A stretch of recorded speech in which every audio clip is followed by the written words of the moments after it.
उत्तर प्रदेश के उन्नाव जिले से संबंध रखता हूं, जो कि कानपुर और लखनऊ के ठीक बीच में है। कानपुर लखनऊ हाईवे पे ही बीच में पड़ता है। मुझे ये लगता है कि अगर आप किसी मध्यम वर्गीय परिवार से हैं और खास तौर पर अगर आप किसान के बेटे हैं या फिर कृषक परिवार से संबंध रखते हैं, जरूरी नहीं है कि पहले ही अटेम्प्ट में सबको सफलता मिल जाए। अगर दूसरा या तीसरा अटेम्प्ट पहुंचा तो आप 4, 5, 6 साल भी हो जाते हैं। फिर आप ऐसा कीजिए कि पहले मेंस ही पढ़ लीजिए। अगर मेंस पहले कर लेते हैं तो 50% प्री तैयार हो गया। फिर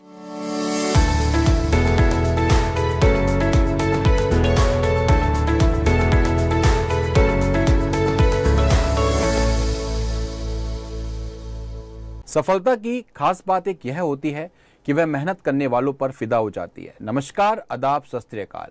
मैं दिव्यांशु आप सभी का बायजूस एग्जाम प्रेप के स्पॉटलाइट सेशन में बहुत बहुत स्वागत करता हूं। आज मेरे साथ इसी सफलता को साझा करने के लिए अवेलेबल हैं शिवांग सिंह, जिनकी यूपीपीसीएस में हाल फिलहाल में ही डीएसपी की पोस्ट हासिल करी इन्होंने, और दोस्तों इनके द्वारा 13वीं रैंक को हासिल किया गया। तो आइए मैं शिवांग का यहाँ पर स्वागत करता हूँ। हेलो शिवांग, कैसे हैं आप? Hello sir, thank you. तो कैसा लग रहा है आपको एज एन डीएसपी बन के? दो चीजें तुरंत ही महसूस हुई। पहला कि लगा कि क्या इतना इजी एग्जाम होता है, क्योंकि पहले अटेम्प्ट में हुआ और मॉक इंटरव्यू बहुत अच्छा गया था। तो दूसरी फीलिंग ये थी कि माता पिता के जो कंधों पे बोझ था वो बहुत ही कम हुआ। तो दो फीलिंग तुरंत ही आई रैंक सुनने के बाद। तो शिवांग का बेसिकली आते कहाँ से हैं, आपका होम टाउन कहाँ पे और आपकी एजुकेशनल बैकग्राउंड क्या रही है? मैं उत्तर प्रदेश के उन्नाव जिले से संबंध रखता हूँ, जो कि कानपुर और लखनऊ के ठीक बीच में है। कानपुर लखनऊ हाईवे पे ही बीच में पड़ता है जी। और मेरी एजुकेशन बैकग्राउंड का सवाल जहाँ तक है, तो मैंने ग्रेजुएशन अपना 2019 में कंप्लीट किया। मैंने बीए ऑनर्स किया था और CSJMU कानपुर से मैंने किया। 2019 के बाद ही मैंने प्रिपरेशन शुरू कर दी थी। मैं दिल्ली आ गया था प्रिपरेशन करने के लिए। साथ साथ चूंकि मेरा हिस्ट्री ऑप्शनल सब्जेक्ट था, इसलिए मैंने सोचा कि मैं हिस्ट्री ऑप्शनल होने के साथ साथ मैं इग्नू से पोस्ट ग्रेजुएशन कर लेता हूँ हिस्ट्री में। और इसका फायदा भी मुझे मिला, क्योंकि अपीयरिंग के समय मैंने नेट JRF का फॉर्म डाला था और मेरा नेट भी क्लियर हो गया था। तो मेरी एजुकेशन बैकग्राउंड अभी परा स्नातक तक ही पहुँच पाई है। Very good. तो आपका बेसिकली जो मोटिवेशन रहा कि सिविल सर्विस आपको क्रैक करना है, और सिविल सर्विस में भी एक खास पोस्ट आपको मिली है जिसका सपना सब एस्पिरेंट्स सजाकर बैठते हैं, तो कैसा आपका मोटिवेशन रहा? क्या चीज आपको ऐसी पिंच करी है जिसने आपको आज इस लेवल पर लाकर खड़ा करा? मुझे ये लगता है कि अगर आप किसी मध्यम वर्गीय परिवार से हैं और खास तौर पर अगर आप किसान के बेटे हैं या फिर कृषक परिवार से संबंध रखते हैं, तो आपकी फैमिली और आपके माता पिता ही सबसे बड़े मोटिवेशन के स्रोत बन जाते हैं। आपको कहीं किसी बाह्य मोटिवेशन की जरूरत पड़ती नहीं, आपके अंदर ही वो मोटिवेशन अपने आप ही पैदा हो जाती है, क्योंकि आपका जो बैकग्राउंड है वो किसान परिवार से है और आप मध्यम वर्गीय परिवार से संबंध रखते हैं। तो मेरा भी ठीक उसी तरह से था कि मेरा मोटिवेशन का सोर्स माता पिता और मेरे बाबा जी थे। ओके। तो आप देखिए स्टूडेंट्स, एक बहुत बड़ी बात मैं आपसे कहना चाहूँगा कि माता पिता को ध्यान में रखकर अगर आप तैयारी करेंगे अपनी, तो कहीं ना कहीं एक इंटरनल मोटिवेशन आपके साथ हमेशा रहेगा। जैसे कि शिवांग जी ने बोला, तो उसी को आप फॉलो करें अच्छे तरीके से, और शिवांग जी की बातों को बहुत ध्यानपूर्वक अमल करने की आपको आवश्यकता है। शिवांग जी, एक बात बताइए कि आपका प्री मेंस का तैयारी कैसे रही, कैसे आपने तैयारी करी, क्या आपका मेन फैक्टर रहा तैयारी करने का? जैसे कि मैंने पहले ही बताया कि 2019 में मेरा ग्रेजुएशन कंप्लीट हुआ। 19 में ही ग्रेजुएशन कंप्लीट होने के साथ ही मैं दिल्ली आ गया था, क्योंकि वहाँ पर मुझे लग रहा था कि वातावरण वैसा नहीं है जैसा मुझे चाहिए सिविल सर्विसेज के लिए जी। यहाँ पर आते ही मैंने पढ़ाई शुरू की, सेल्फ स्टडी से ही मैंने शुरुआत की।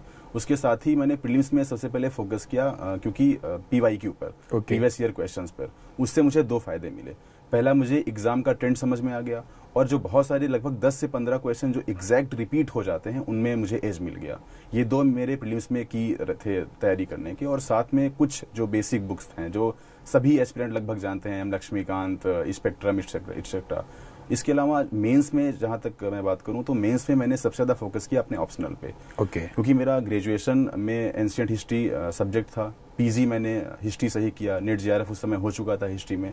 तो मैंने एक सबसे अच्छे नोट्स बनाए हिस्ट्री ऑप्शनल के। उसमें मैंने 2-3 चीजों का ख्याल रखा। पहला कि लगभग हर क्वेश्चंस में मैप का जरूर यूज हो। दूसरा, हिस्टोग्राफी का भी यूज हो। आजकल स्टूडेंट्स जो फेल हो रहे हैं उसका सबसे बड़ा रीजन है, हिस्ट्री वाले जो फेल हो रहे हैं उसका सबसे बड़ा कारण है कि मैप और हिस्टोग्राफी को इग्नोर कर देना। मैप और हिस्टोग्राफी अगर आपने यूज कर दी तो तुरंत हिस्ट्री ऑप्शनल में आपका रैंक अच्छा आ जाएगा, और हिस्ट्री ऑप्शनल ही आपका बैकबोन हो जाएगा सिलेक्शन का।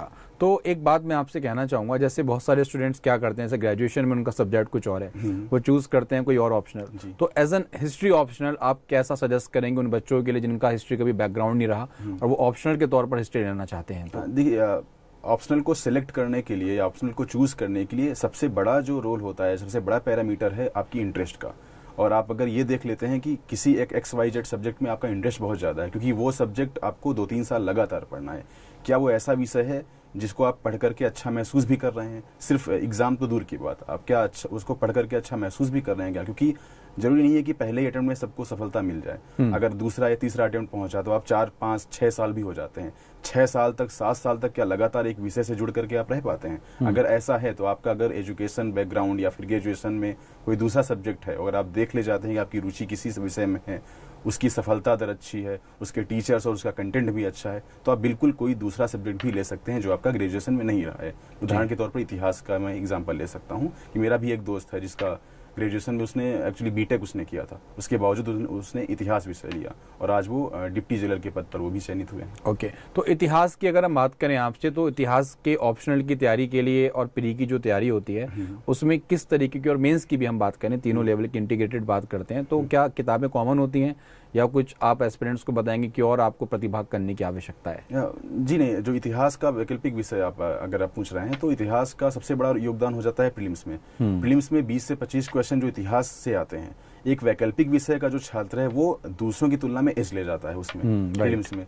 मेंस में इतिहास का वैकल्पिक विषय होने का सबसे बड़ा फायदा है जीएस पेपर 1 में। वहां पर जो 50% क्वेश्चंस हैं वो इतिहास से या फिर अप्रत्यक्ष रूप से इतिहास से संबंधित हो जाते हैं। वहां पर अगर आपने मैप बना दिया, हिस्टोग्राफी वहां पर डील कर दी, तो वो दूसरों की तुलना में ज्यादा मार्क्स दे जाता है। इसी तरह एसे में अगर आपने हिस्टोरिकल पर्सनालिटीज को कोट कर दिया या फिर हिस्टोरिकल पर्सनालिटीज का एग्जांपल रख दिया अपने एसे में, तो वो और भी इंप्रूव हो जाता है। उदाहरण के तौर पर इस बार का 2022 का मेंस था, उसमें एसे का टॉपिक था द्विखंडी व्यक्तित्व में बटी नारी जी।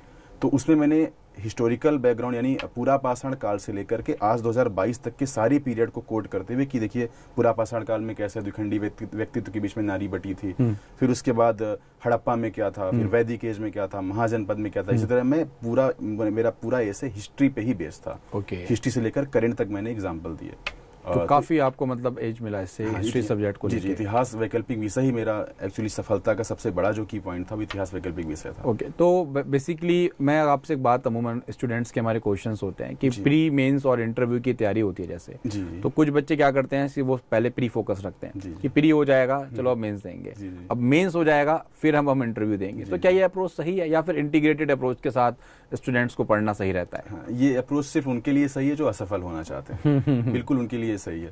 दरअसल आप कैसे सोच सकते हैं कि आप 2 महीने में मेंस तैयार कर लेंगे, और मेंस ही तो आपका रैंक डिसाइड करता है। राइट। प्री तो आप अगर मेंस तैयार करेंगे तो प्री 50% तो आराम से ही तैयार हो जाएगा। क्योंकि आप एक उदाहरण फिर मैं अगर ज्योग्राफी का ही लूं या हिस्ट्री का ही लूं, अगर आपने हिस्ट्री, ज्योग्राफी, पॉलिटी ये मेंस के पॉइंट ऑफ व्यू से तैयार कर लिया तो प्री के 50% हिस्ट्री, ज्योग्राफी और पॉलिटी के क्वेश्चन अपने आप ही टैकल हो जाएंगे। राइट। फिर आप ऐसा कीजिए कि पहले मेंस ही पढ़ लीजिए। अगर मेंस पहले कर लेते हैं तो 50% प्री तैयार हो गया। फिर जब आप प्री एग्जाम के 2-3 महीने पहले ही अगर आप प्री फोकस्ड हो जाते हैं तो आप जो ऐसे टॉपिक्स हैं जो सिर्फ प्री में ही पूछे जाते हैं उनकी तैयारी कर लीजिए। तो मुझे लगता है पहले मेंस फिर प्री। अगर इंटीग्रेटेड करनी है तब तो बहुत ही अच्छा कि प्री मेंस दोनों एक साथ देख रहे हैं, बट फिर भी अगर एक को ही आपको देखना है, कुछ लोग ऐसे होते हैं जो सिर्फ एक को ही एक साथ में लेके चल पाते हैं, तो पहले मेंस करें बाद में प्री करें। प्री तब करें जब 2 महीने बचाओ या 3 महीने बचाओ, जैसी जिसकी कैपेसिटी होती है। ओके।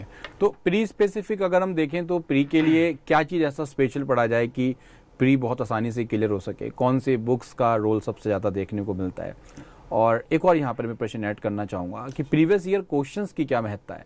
कि बहुत सारे बच्चे भी मैं तैयारी करना स्टार्ट कर देते हैं, उनको सिलेबस नहीं पता, उनको प्रीवियस ईयर क्वेश्चंस के ट्रेंड्स नहीं पता, तो उनके बारे में आप क्या कहना चाहेंगे? देखिए, आपने 3 मुख्य बिंदु आपने रखे हैं। पहला कि पीवाईक्यू कैसे करेंगे और कौन से सोर्स आप रहे हैं प्रीलिम्स में, सोर्स कौन सा रखें जी। तो पीवाईक्यू के जैसे मैंने अभी शुरुआती दौर में ही मैंने बता दिया कि प्रीलिम्स के पीवाईक्यू के 2 फायदे हैं। क्वेश्चन के ट्रेंड का एनालिसिस कर देना, और दूसरा आपका कि बहुत सारे क्वेश्चन हैं जो अगर 20-25 साल के पीवाईक्यू कर लिए जाएं तो ठीक उसी प्रकार से with comma full stop repeat हो जाते हैं। Very good. तो उसमें बहुत ज्यादा फायदा मिल जाएगा। दूसरा ट्रेंड तो पता चल ही जाएगा। उदाहरण के तौर पर यूपीएससी और यूपीपीसीएस में प्रीलिम्स में क्या डिफरेंस है ये आप कैसे तय करेंगे? यूपीपीसीएस के पीवाईक्यू के आधार पर ही तय करेंगे, क्योंकि मैक्सिमम कोचिंग्स जो है या मैक्सिमम एडटेक जो कंपनीज हैं वो यूपीएससी पे फोकस्ड हैं, बट आपको यूपीपीसीएस देना है तो यूपी पीसीएस में अगर आपने यूपीएससी का सिलेबस ही पढ़ लिया अच्छे से, और सबसे बड़ा डिफरेंस है एनवायरनमेंट का। एनवायरनमेंट में यूपीएससी में लगभग 20 क्वेश्चन आ जाते हैं 100 में, और सारे एनालिटिकल होते हैं। यूपी पीसीएस में 4 से 5 मैक्सिमम 6 क्वेश्चन आते हैं, और वो सब फैक्ट बेस्ड होते हैं। तो अगर आपने यूपीएससी के लिए केवल एनवायरनमेंट पढ़ लिया तो आप यूपी पीसीएस के क्वेश्चन कर ही नहीं पाएंगे, या फिर 1-2 कर पाएंगे और दूसरों की तुलना में चूक जाएंगे। इससे बेहतर ये है कि आप यूपी पीसीएस का ट्रेंड एनालिसिस कर लें पीवाईक्यू के आधार पर। दूसरा आपका प्रश्न का मुख्य बिंदु ये था कि इसकी कौन कौन सी सोर्सेज हों।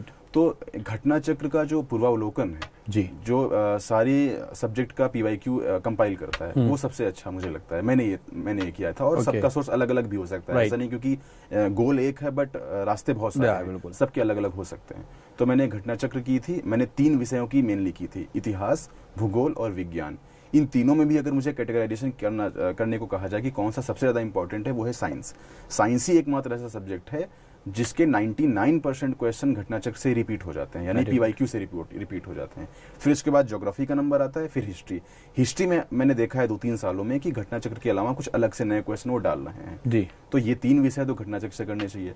फिर पॉलिटी में जो सभी जानते हैं एम लक्ष्मीकांत, हिस्ट्री में स्पेक्ट्रम, तो यही मेरा बुक सोर्स अभी तक का रहा है। उसके बाद फिर मेंस में तो आप सभी का अलग अलग सोर्स हो जाता है। जिस कोचिंग को आप पसंद करते हैं, आप जिस कोचिंग को चाहते हैं कि उनका नोट्स बहुत अच्छा है, वो आप कोचिंग को रेफर कर सकते हैं। रेफरेंस की बुक की तुलना में कोचिंग मटेरियल ज्यादा इंपॉर्टेंट होता है।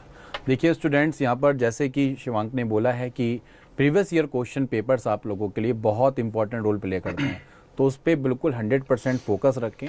और आप बायजूस एग्जाम प्रेप के एप्लीकेशन या वेबसाइट से जाकर भी प्रीवियस ईयर क्वेश्चंस को डाउनलोड कर सकते हैं। कंप्लीट कंपाइलेशन आपको अवेलेबल है, याद रखेंगे। तो शिवांक, आपकी तैयारी में हम देखें, कुछ कई बार होता है कि स्टूडेंट्स की लाइफ में रुकावटें बहुत आती हैं, कई बार फाइनेंशियल क्राइसिस आ जाती हैं कई बार। तो क्या आपके साथ भी ऐसा रहा कि आप जीवन में आपकी तैयारी के दौरान उतार चढ़ाव देखने को मिले आपकी तैयारी में?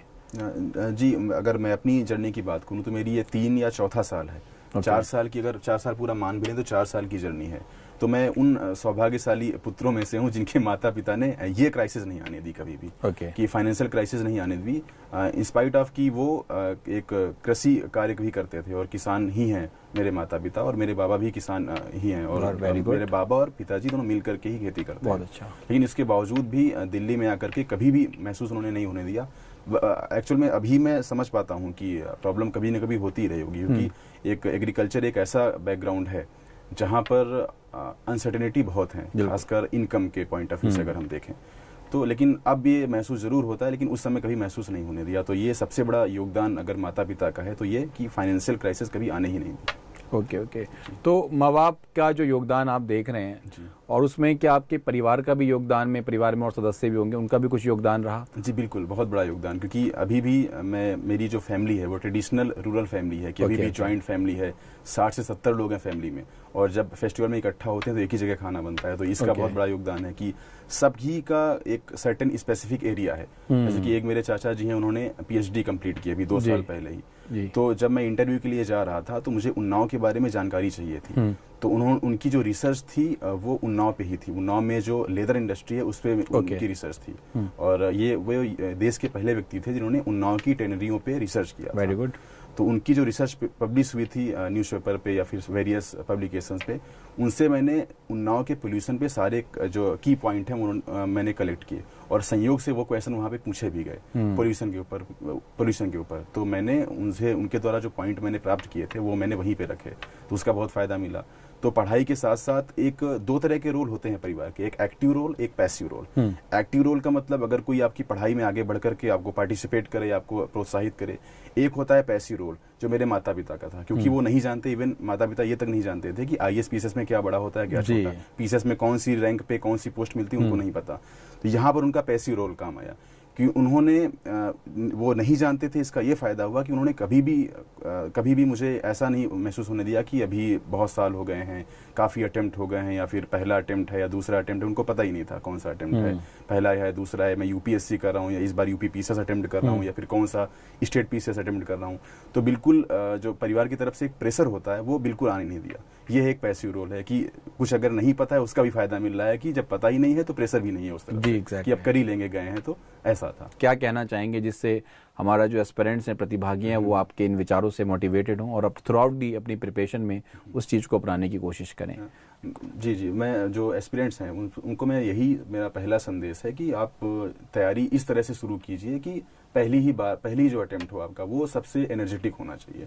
पहले अटेम्प्ट में इस तरह से तैयारी करें कि डू और डाई वाली सिचुएशन हो जाए, ताकि आप अगले अटेम्प्ट के लिए आपके लिए कुछ बचे ही ना। तो पहले अटेम्प्ट को बहुत ही सीरियसली दें, इस तरह से ना जाएं कि नहीं अभी पूरी तैयारी नहीं है, सिर्फ प्रीलिम्स निकाल लेंगे, मेंस का बाद में देखेंगे। ये अप्रोच बिल्कुल सही नहीं है। आप इंटीग्रेटेड तैयारी करें और मोटिवेट होकर के तैयारी करें और पूरी तरह से तैयारी करें। आप हाफ ऑफ द वे में रुक करके या फिर इधर उधर जा करके तैयारी करने का कोई मतलब नहीं है। बस। थैंक यू शिवांक, बहुत बहुत आपका शुक्रिया कि आपने अपना कीमती समय हमारे प्रतिभागियों के लिए दिया, और मैं आपको कॉन्ग्रेचुलेट करूंगा कि आप फ्यूचर में बहुत नए मुकाम हासिल करें और बहुत जल्द हमारे उत्तर प्रदेश के प्रशासन के साथ अपनी तैयारी को और अपनी जॉब को बहुत सुचारू रूप से चलाने की कोशिश करें। Thank you so much on this platform. धन्यवाद।